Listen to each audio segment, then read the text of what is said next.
start with saying, "Hi, my name is Nico Casavecchia," and then you say your name. I read the log line, and then we just jump into it.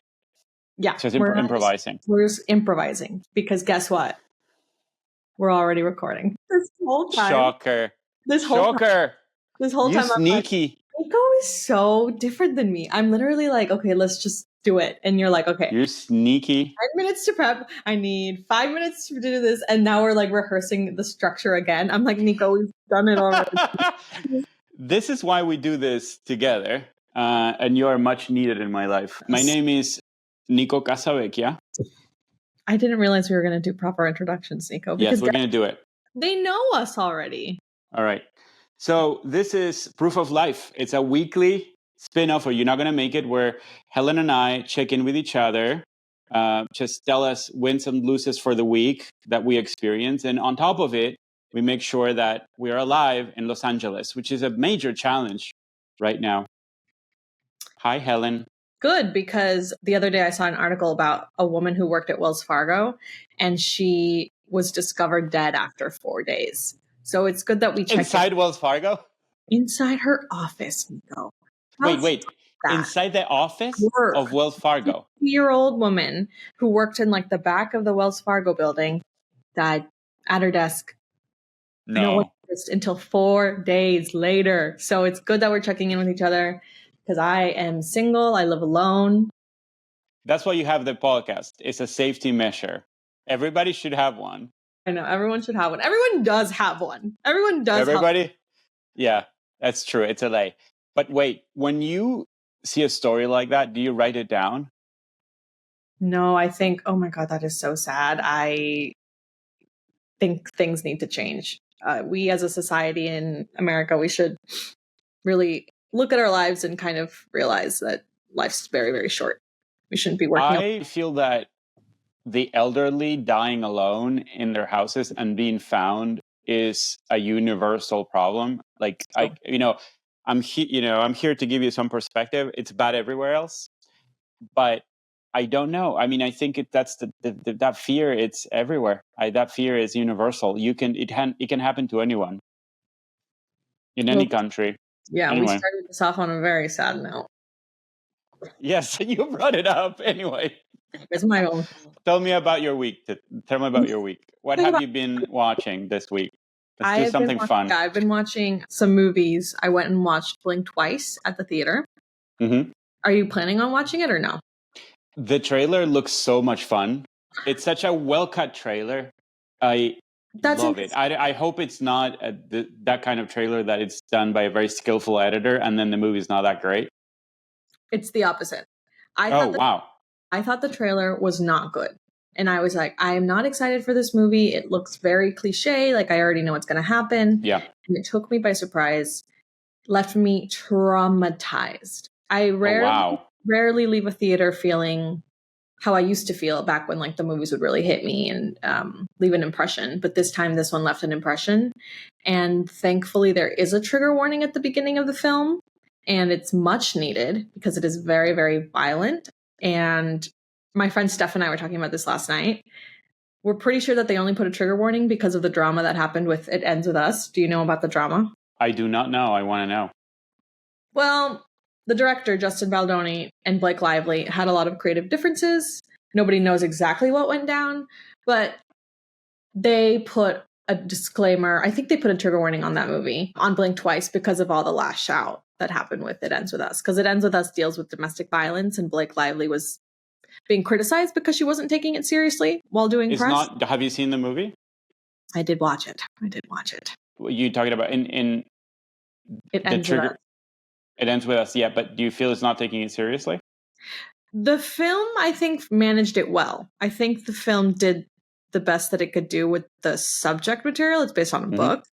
And I mean, I don't think it glamorized domestic violence. I think it did an okay job of like balancing the seriousness with like it kind of being rom-com-ish. But my friend's like, it's not a rom-com. It's a movie about relationships and an abusive relationship and kind of like a woman taking a stance and saying it ends with us. It ends with, me and my daughter. So I think Justin Baldoni did a great job directing. I think it was his first feature, I believe. And it's just a shame that there was so much controversy around the film.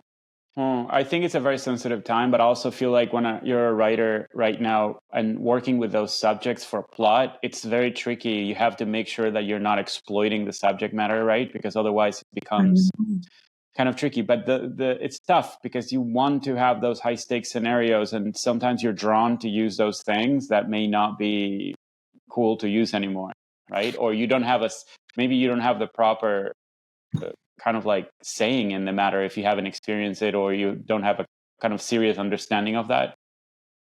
Exactly. Right? And maybe the difference with the films that we're talking about is that the Zoe Kravitz film, she's a woman, had a lot to say about the experience of being a woman and moving through society in a male-dominated world. And the commentary, I think, was amazing. So just for that, I highly suggest you go.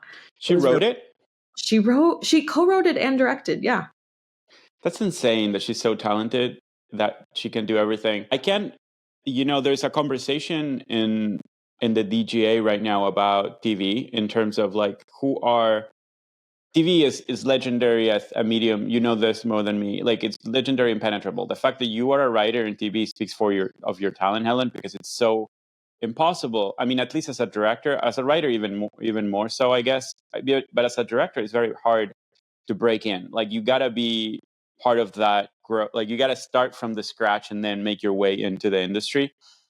And the only new directors that exist in TV, if you see the pie of new directors every year, the limited opportunities that newcomers have to make it are mostly actors. And it's weird for me as a director.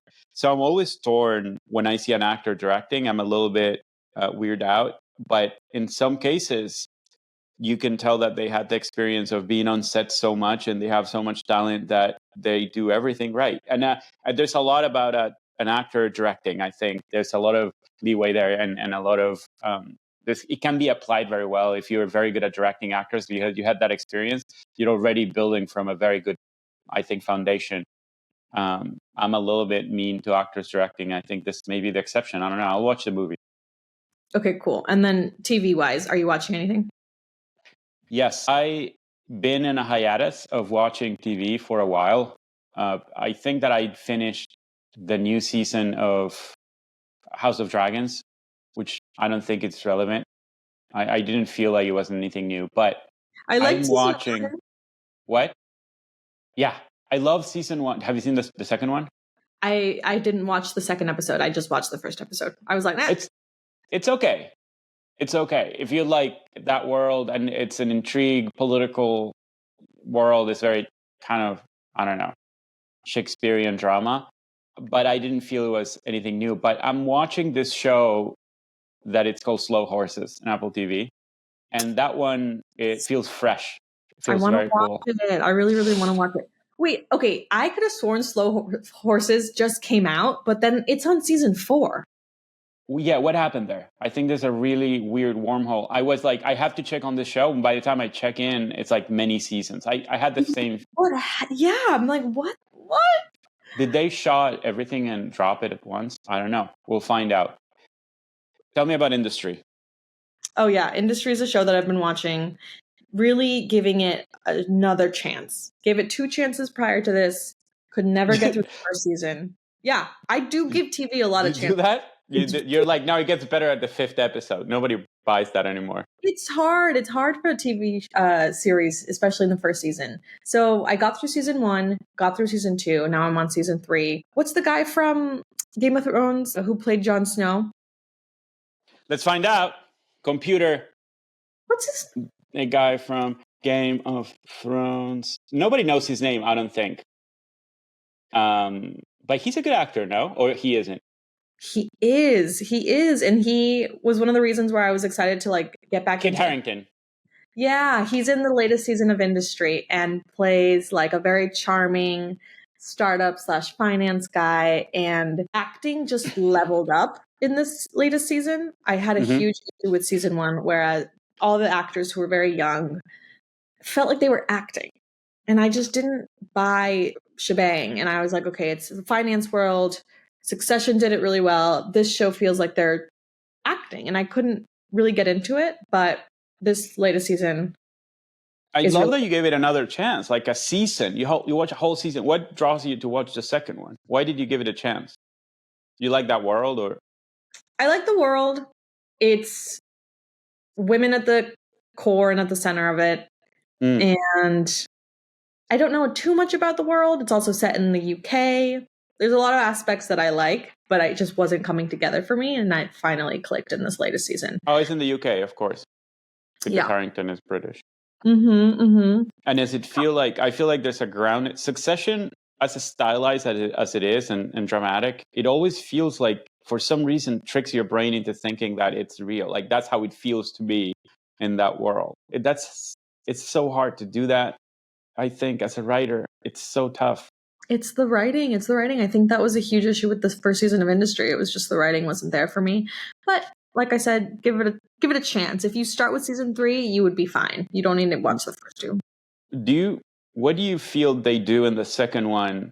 Either you got used to the acting, or do they do something different in the writing that makes it better?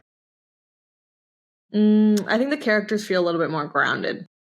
There was less like this one character, and I know this happens in real life with investment bankers, that they, either have cardiac arrests or heart attacks because of the substances that they use. And this was a spoiler alert, they had one of the characters just die in the bathroom at work. Speaking of dying at work, this character just dies at the office in the bathroom stall, and he was like young and just that kind of. The through line of this episode is emerging.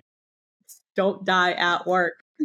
So yeah, I think it was just a lot. It was very over the top. Season 1 became more grounded season 2, and now season 3 is just exciting, great writing. If you can hear the wheezing behind me, that is my dog who has lung cancer.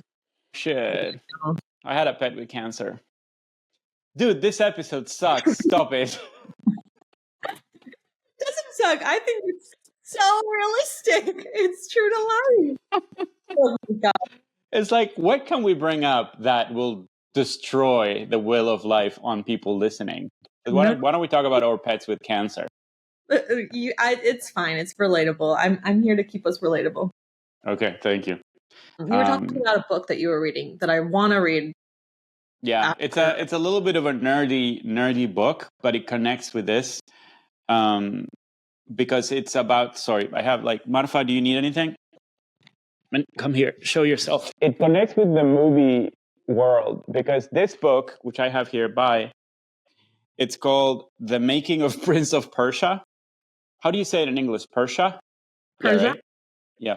So Prince of I mean, for those who are not geekies, I think, super geeky, Prince of Persia is this video game from the 80s that is legendary. And it was the most attractive thing about it was it was very rudimentary, but the movements were very realistic.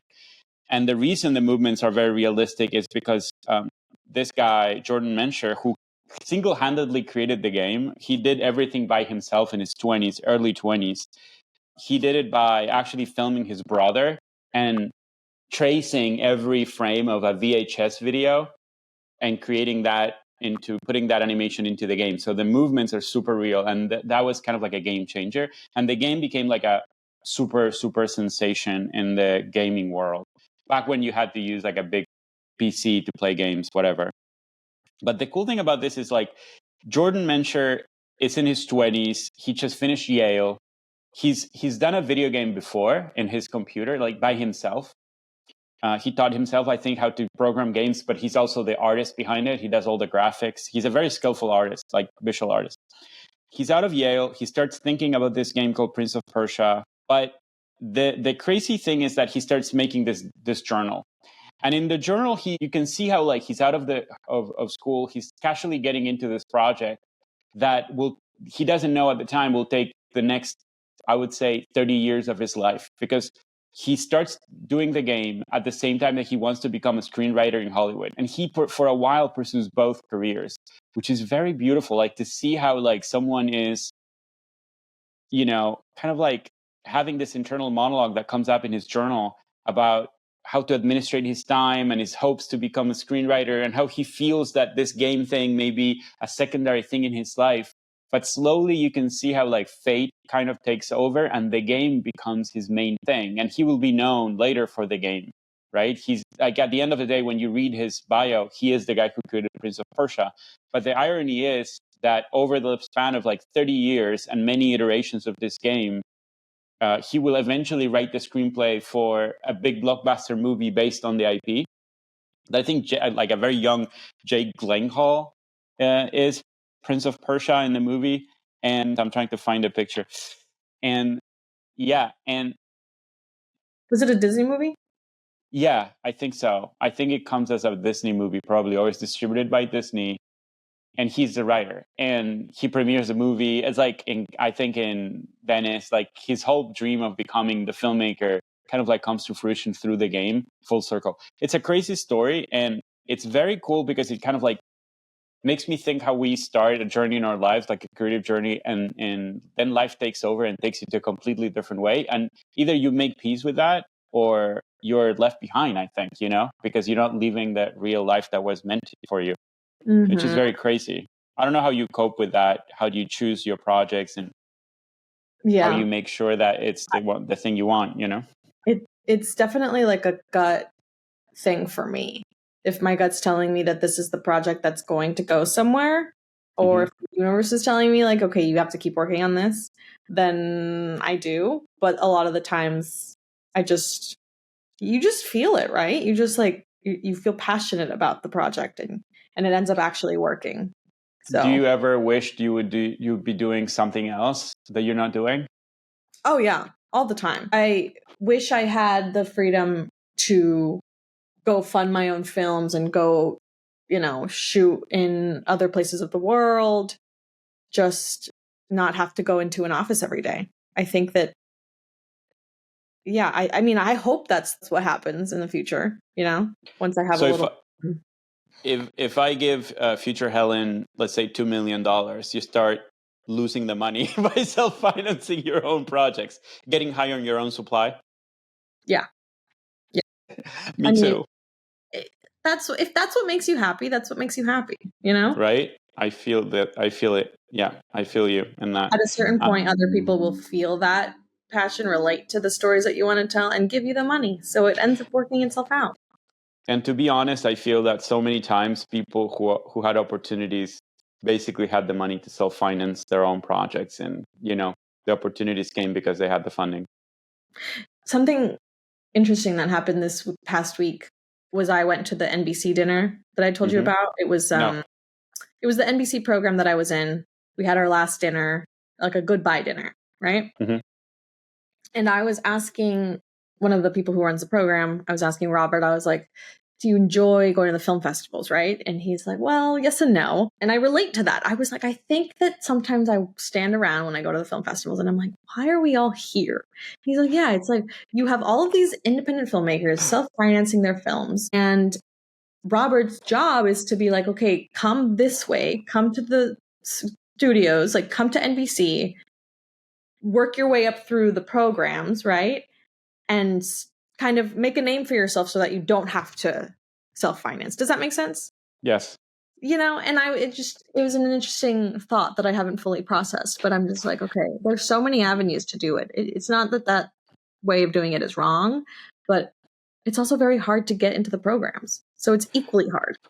It's so hard. And then the people that get in nowadays are not guaranteed anything out of it, which is very sad.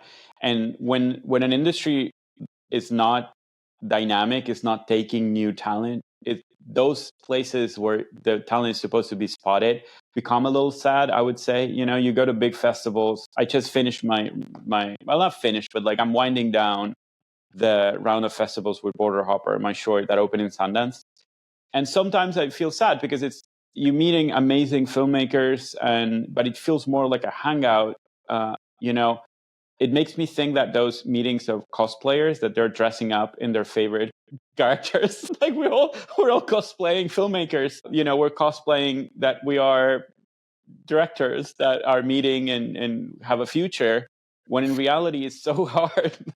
It's so hard. It's really not guaranteed for anyone right now. But there's something that comes out of those places nowadays that I feel is genuine, which is, okay, let's just do it for a human connection. Let's just do it to meet other filmmakers and talk cinema. And then let's just celebrate what we created. And I know this is not very usual in America, but at the end of the day, that's the hopefully that's why you create things, is to show it to other people. So you find an audience, and that's the beauty of it. And you really need to stick to that, because if you go back to the previous mentality, I think it's just like kills your soul. Exactly. It's your mindset for sure. For sure. Okay, NBC dinner, that was a segue to writing, right? We wanted to talk about writing. We want to talk about writing. I want to ask you about a lot of things, because we don't never get to talk. I want to ask you about your job, which it's amazing. And also, well, let's start there. How do you feel about being in a writer's room right now? How does it feel? It feels very satisfying, because I worked about 8 years working toward this goal. There were a lot of twists and turns, because I didn't really realize that this was the goal. I came to the realization a little late in the game, but finally, like being at the table, literally a seat at the table, is so satisfying. Yeah, I have to kind of pinch myself every day. And then when I start to get whiny about getting up every morning and kind of being tired, Which you have the right to. Sure. But I remind myself, I'm like, there's barely any shows right now happening, right? In Los Angeles. Not a lot is happening. Not a lot of rooms are open. I'm very grateful for this position. And yeah, no, it feels very good. And it's very fun. One of the most nerve-wracking things about writing is that sometimes there's no wind in the sails and you feel stuck. I can't imagine how could that be, to be stuck in an environment where you're supposed to be not stuck professionally. Like, I feel like the difference between film and TV is that in TV, I bet like it feels, I guess, you're a lot more exposed about that. How do you handle that pressure of having to come up with ideas, having to speak up? A lot of it is the medication that I'm on. If I did Zoloft, if I was not on Wellbutrin, I think I would be a completely different human who was constantly sweating, constantly in my head, crying every day. I'm able to come to work. I'm able to have a clear mind because of the medication that I'm on. And I could have been on this medication years ago, and it makes me so mad that I didn't start until recently, because I want to first thank you for your honesty and opening up with this kind of things, because I feel, and that's kind of like the burst of laughter was like, I wasn't expecting that honesty. I think that this city runs on medication, but nobody wants to talk about it. And I feel that it needs to, I mean, I'm super interested, and I think it needs to be open, this conversation. And this is a branch that I'm willing to go through right now. When you say you haven't been in it, but you should have, you've been diagnosed, or you've been having conversations you weren't having with a doctor. How did it start? Yeah, I grew up anxious. I grew up struggling with depression because it's genetic in my family, and then was on different types of medication for anxiety. I added some medication for depression. It didn't work as well until I discovered Zoloft and this medication that actually worked. And it was night and day. It was night and day, because I don't know. It's so hard to explain. I was so anxious and so in my head, convincing myself that I couldn't do this job, convincing myself that I would get to the writer's room and I would struggle with ideas and I would struggle with speaking up. And as a very socially anxious person, like, it was a really, really, really real fear. So I don't know, the timing of it worked out so well. The timing of it was, I got on this medication and I started the new job. And I just got so lucky, because I was just not afraid in this room. I was confident. I was like, this is where I belong. There's no imposter syndrome. Like, I'm able to provide so much necessary information to a room full of men and women who aren't Mexican, like one of our protagonists. And I think it's just knowing that I'm meant to be there and knowing that I'm actually helping is probably another thing that helps me kind of silence the the voices in my head. It's like, you're doing things right, you know? So, yeah. I wish we could tap into the perception that other people like our friends and have about us, because that could give us could you imagine how cool would that be to say, oh no, because the perception I have of you is like completely that one. I mean, to me, when I learned that you were doing that job, I was like, of course, like, yeah, that's what she's supposed to be doing. Like, there's no doubt in my mind. And how crazy is that I don't have any doubt, but we have doubts about ourselves. Like, that's crazy. I know. Everyone. Right? Yeah, it's nuts. And as I've gotten older, I just remind myself every day that everyone is A, thinking about themselves more than they're thinking about you, and B, probably just spiraling about themselves. They're not thinking you're doing a bad job because, you know, they're worried about their own job. And that helps me kind of relax. I come up with ideas. I don't put pressure on myself. I remind myself that I'm just writing TV. I'm not doing anything I really think it's a job that anybody could do. I think that it's just, you know, getting your foot in the door. You have a view of writing that I think you have it like at such a pedestal. And I'm like, it's not. It's just, I don't know. I just think it's not. We just put so much pressure on ourselves to, I don't know, think of writing as something that, I don't know. Let me give you a theory that I have. Because I kind of like agree with some of the things you're saying, but I have my own personal theory, which is that the example I give is like you go to the blacklist every year, right? Like the winner, like blacklist is this Darwinian system where everybody, whatever, it's like executives voting for screenplays until like there's a one screenplay that is distilled into the perfect kind of like script that makes it to the first place. Most of the times, the first place of blacklists are not produced screenplays. Like you see like scripts there that are a perfect script languish over and over like for years and never get made. Some get sometimes get sold, some sell, and a fraction of them actually make it into movies, right? Now you compare that experience of reading the top blacklist script to whatever is happening in the Netflix carousel, and it's obvious that the fact that most of the things in streaming services are shit, not because there's a lack of ideas and good quality, but because the industry is not making those things. The bottom line is the quality and expectations for outsiders is here, and the quality and expectations for insiders is here. And I'm not even going to talk about like underrepresented groups, just people who are in, people who are out. The fact that you were out and now you're in means that you had to clear this bar up here. I think that writing, when you're trying to make it from the outside in, it's extremely hard because writing is super hard. Once you're in, I feel like after a few years, I bet there's places where you don't have to excel, but I don't think it's the case for you. I think that the pressure and the bar that you have to clear, it's very high. And the fact that you don't think is a big deal, it's because you are used to be you. You were used to being you. That could be true. That could be true. It's hard sometimes to like step outside of yourself and you know, notice it. But yeah, I don't know. I didn't even go to film school. So I taught myself how to write based on like reading. I think that, I don't know, being self-taught is probably another one of these reasons why I'm like, it's not that hard. Yeah. But you're right. It's probably hard from that perspective. Yeah, I'm in the same club with directing. Like I didn't go to school.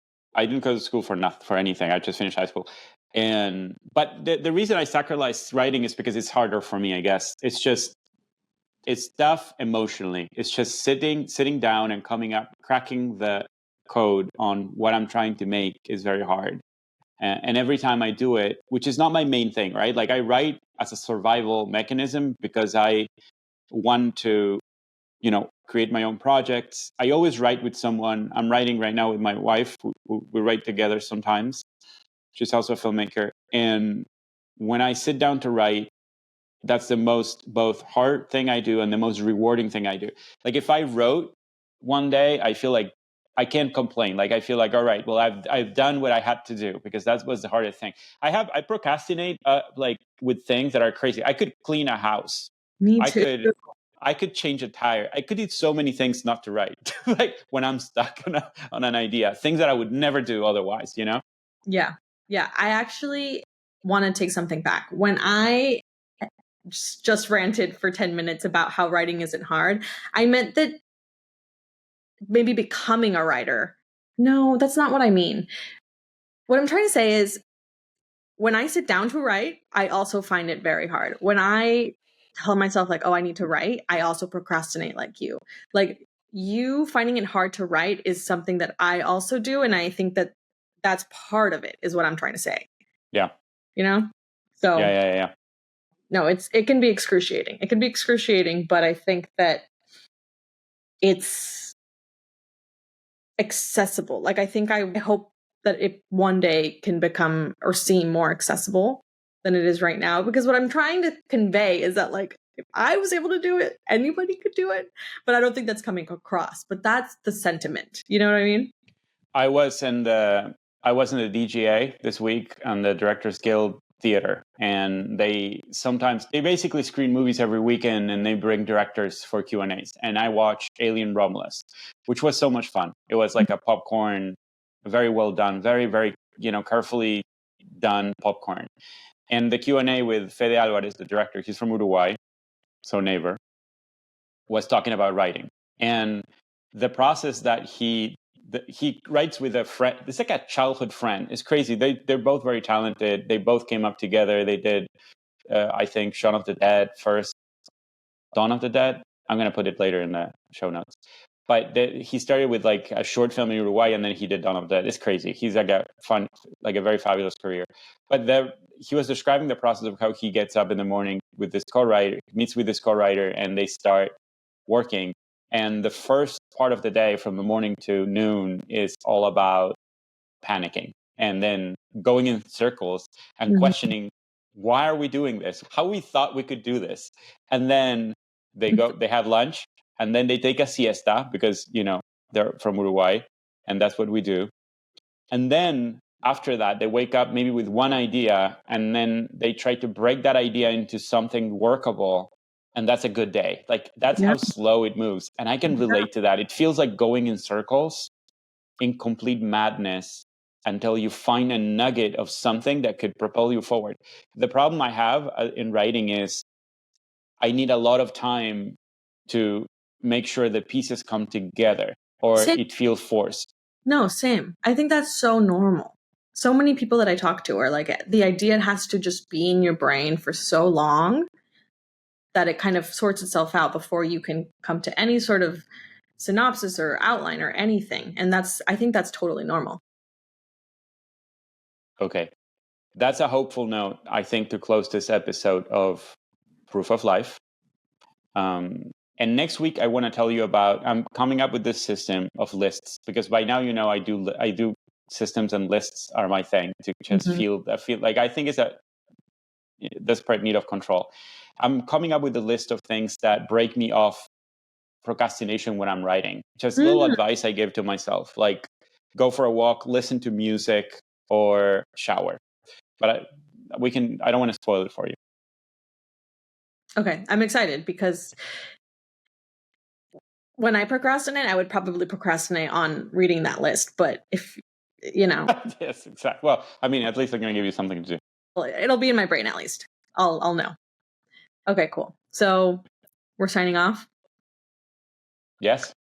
We have so much more to talk about, but I guess we'll talk about it next week. Yeah. Okay. Bye, Helen.